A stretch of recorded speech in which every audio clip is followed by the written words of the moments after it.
It's a race like no other race before. It's a race that stretches across Labrador. Bring it on. I think I got what it takes to be strong. 'Cause I know this race is long. Not stopping now.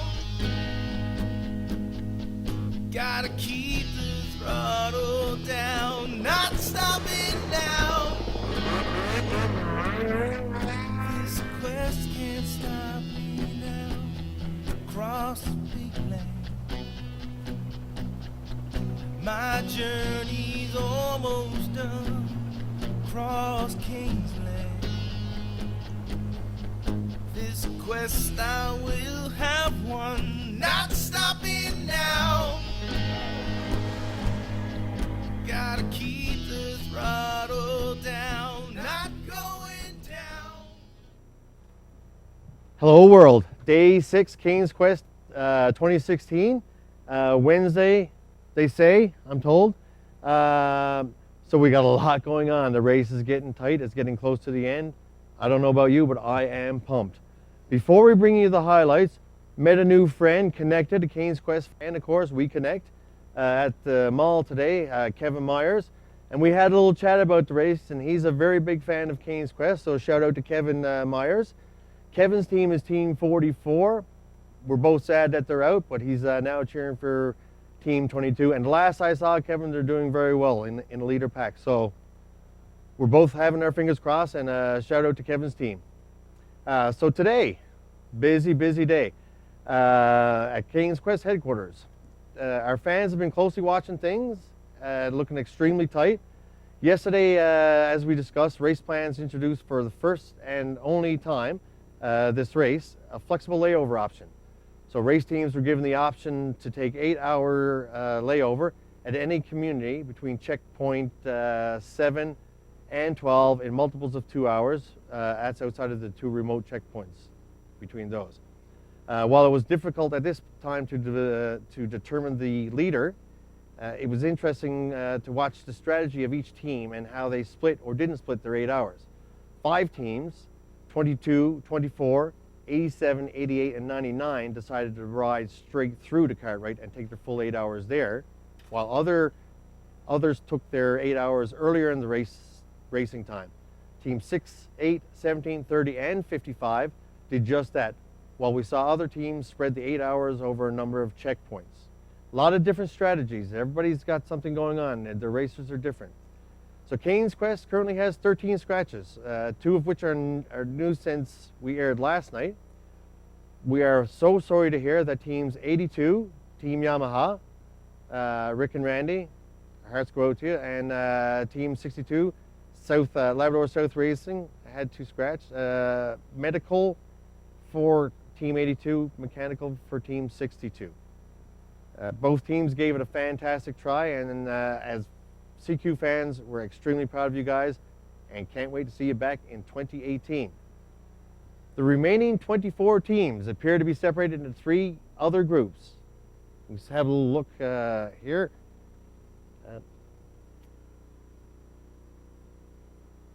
The first group, running approximately 5 to 6 hours behind the leader, consisting of Team 29, Cain, Team 00 to Inu Hawks, Team 8, Team Ungava, 9 on the throttle, 55 Rogers Callahan, 66, that's the Wild Nordic Finland, and Team 99, the Malik boys.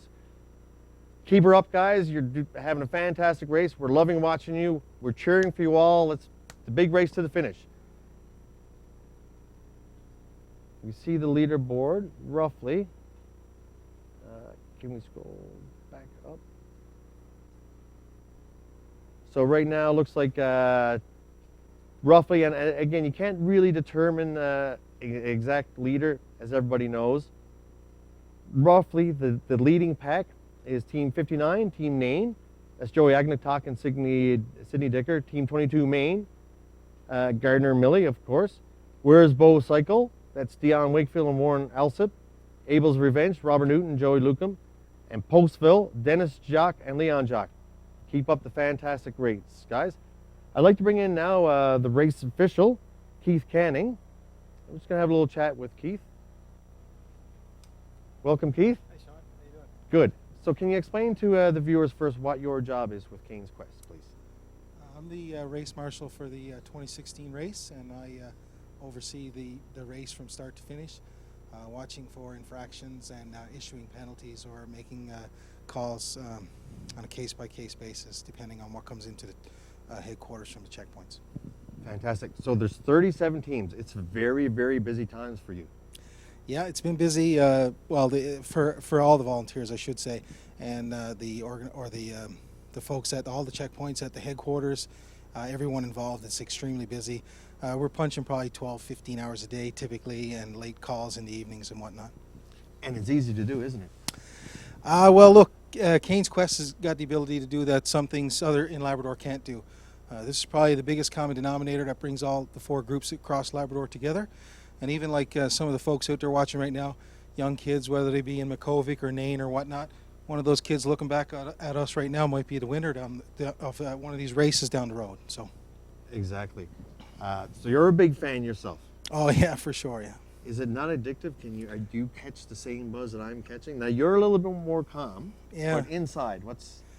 I never show my cards, if No. that's what you're trying to ask. No, I'm not making however, a prediction, but yeah, well, look, like I just said, you know, there's something really unique about Cain's Quest and what it does to the soul of someone in this part of the country. And you know, now that we got worldwide coverage and international racers, it just brings a lot more attention to this part of our country. Absolutely. And Cain's Quest 2016, the longest, the largest, and I believe the most exciting yet. Would you agree with that? A lot of buzz?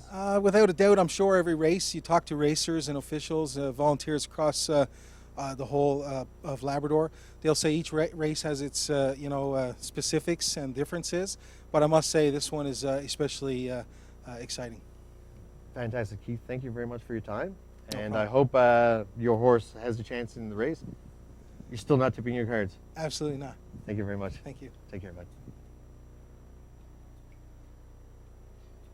We just received some more info, hot off the press.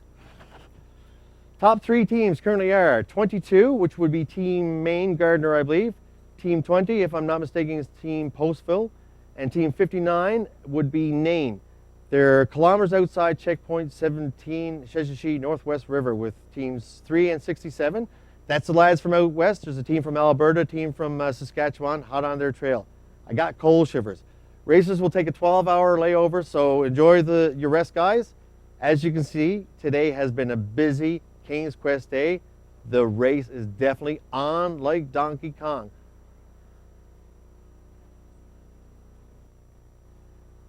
The contest, last night's winner was Lindsay Payne. Tonight, our question is, what is the average speed the racers have been clocked coming down the north coast? So, Nain to Rigolette. So the average speed they've been clocking coming down there. Inbox here again. The only thing difference this time is the person who is the closest to the actual average time, and the first person who comes in with that in the inbox.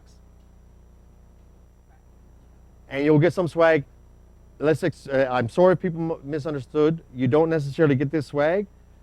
If I could get swag by just entering a contest like that, I wouldn't be doing up all this for all of this. So you do get swag, but it's very nice swag. You just can't get what I'm getting without putting a little bit more into it, eh?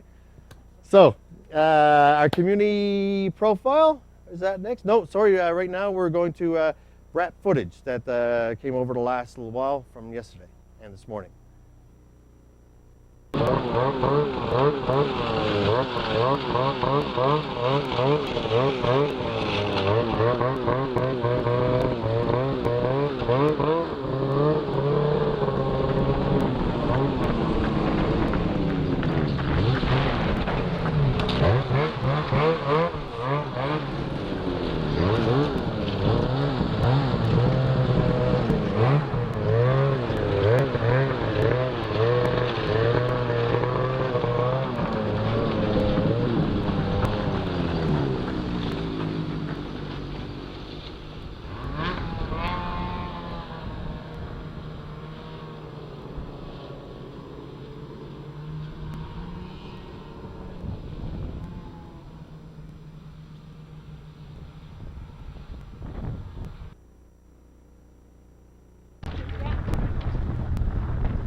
boys, how was the ride in?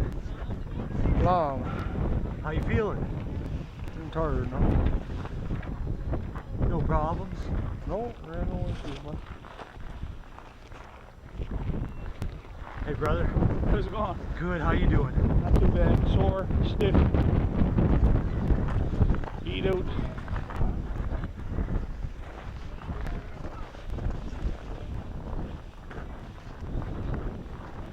Welcome to Port Hope, Susan. Yes, thank you. You're welcome. Follow me. Just come in there inside.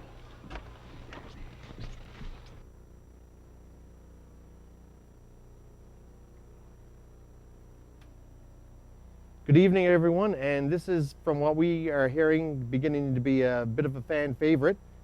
It's the community profile. Tonight we have first Mary's Harbor. Mary's Harbor is checkpoint 14 in the Nunatuckavut territory. Mary's Harbor surrounds the beautiful St. Mary's River. St. Mary's River was the site of a salmon fishery as early as the 1780s. Mary's Harbor was not a permanent settlement until after a fire at Battle Harbor in 1930. The International Grenfell Association decided to relocate its hospital and boarding school destroyed by the fire from Battle Harbor to Mary's Harbor. Mary's Harbor has always depended on the fishery for its livelihood. Since the cod moratorium, the community has thrived on the crab fishery. The Labrador Fishermen's Union Shrimp Company employs over 120 people at the local crab processing facility. It is also the gateway to the National Historic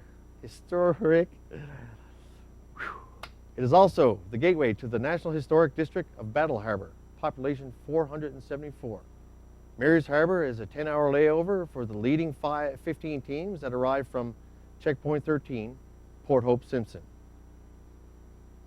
Next up is Lancelot. Lancelot, with a population of 600, is located along the north shore of the Strait of Belle Isle, a body of water separating the landmass of Labrador from the island of Newfoundland. Lancelot is the largest of a group of 7 towns strung along an 80-kilometer stretch of highway at the southernmost extremity of Labrador, in a region known locally as the Labrador Straits. Officially incorporated in 1975, Lancelot is one of only a few rural towns in the province of Newfoundland and Labrador that still has a growing population.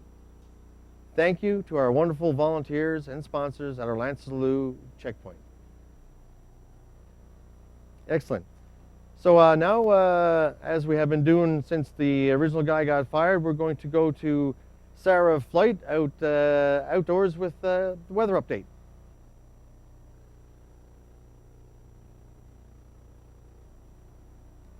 Thank you, Sean, for the fabulous CQ updates.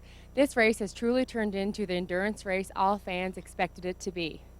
We are live outside the White Wolf Snowmobile Club for tonight's CQ weather update for Wednesday, March 9th. I can't believe we are already on day 6 of Cain's Quest 2016.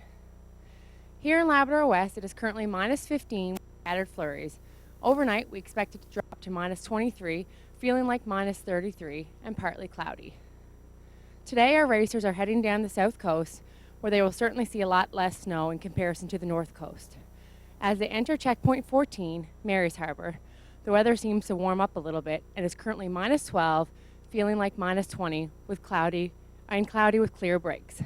We expect to see very little changes overnight. I hope all racers are getting some well-deserved R&R. I hear the layover checkpoints have whipped up some amazing meals for these racers. From there, these determined racers will make their way to Express Checkpoint 15, Lancelot, where it is currently minus 10, feeling like minus 19 with scattered flurries until midnight. Overnight, we expect very little change. Tomorrow, it is expected to be minus 12 with a mix of sun and clouds. From there, teams are headed northwest to Birchie Lake and then into Sheshatshiu. I'm Sarah Flight. Stay classy, Labrador. Welcome back. So tonight, our sponsor plugs are Labrador Rewinding and the town of Labrador City. Labrador Rewinding started its operations and specializes in the repair of electric motors. Over the past 17 years, their shop has been upgrading and investing in its facility and employees with a continued focus on quality and customer service Labrador Rewinding has added an external on-site verification service and secured supplier accounts for sales of electric motors and electromechanical components, including the repair of mechanical pumps and pumping systems. Labrador Rewinding specializes in rebuilding motors with a facility and expertise available to offer many other quality and efficient services to our customers. Located in Wabash, Labrador, in the heart of North America's iron ore mining industry, they have been proudly supporting North America's largest iron ore mines for 17 years. Specializing in electric motor supply and repair, their company also offers a wide range of services and products in the field of electric motor repair, such as service calls, rebuilds and repair, calibration, as well as the sale of new motors, generators, welders, transformers and submersible pumps, renting of electric motors, pumps, wheel motors, transformers, and all types of gearboxes, pulley systems, machining, welding, and rewinding. They also offer cleaning, transportation, and storage. If you've been up and around the White Wolf Snowmobile Club, you'll notice that the CQ headquarters was made possible by our wonderful sponsor, Labrador Rewinding. We thank you for being an elite sponsor for Cain's Quest 2016. Our second sponsor tonight is Labrador City. Labrador City and Wabash, the twin towns commonly referred to as Labrador West, are situated on the rich iron ore deposits of Labrador Trough on the mainland portion of the province of Newfoundland and Labrador, Canada. Nestled in the iron-rich rolling hills and between numerous lakes, Labrador West is truly a dichotomy of pristine wilderness and industrial development. Early in the 1960s, the town of Labrador City was built to accommodate employees of the iron ore company. And likewise, the town of Wabash, just 5 kilometers away, was built by Wabash Mines. The two towns were incorporated in 1961 and 1967, respectively. Development of the area's impressive iron ore bed required skilled workers. Good salaries and benefits and an excellent quality of life lured individuals to what was in the early 1960s a truly remote region. People came from all over the world for what they anticipated to be a year or two. These early pioneers have or are now approaching retirement with second and even third generations residing in the region. With over 40 years experience in the mining and industrial supply, the region proudly boasts, "We know mining." So I'm going to bring in now Mayor Karen Olford. Hi. Hello, welcome Karen. Thank you. Welcome. I Enjoyed am. to meet the personality up close and personal. Yes, it's a wild ride. You're So, doing phenomenal. thank you very much. Thank you very much for coming. So, Cain's Quest, what is it all about for the area first? Well, I think Cain's Quest is the one event that has put Labrador West and Labrador on the map internationally. I've seen it develop over the years since it first started, and I've seen a camaraderie that's developed between the communities of Labrador and its peoples. And to me, that's the most special part of this race, is just watching that camaraderie, watching people develop friendships from large distances, watching the teams help each other, and to recognize that all of us living in this big land, that we work together. And we learn that every day, and that's what makes Labrador West such a great place, is that everybody works together to get the job done, and we see it more so come out into the race as Cain's Quest goes on. Yes, and we're proud of our own little piece of the world. We all also realize when we look at all the videos from the coast that these people are like us. We bring these racers in, they're our families, we blanket them, we feed them, whatever, we give them our love.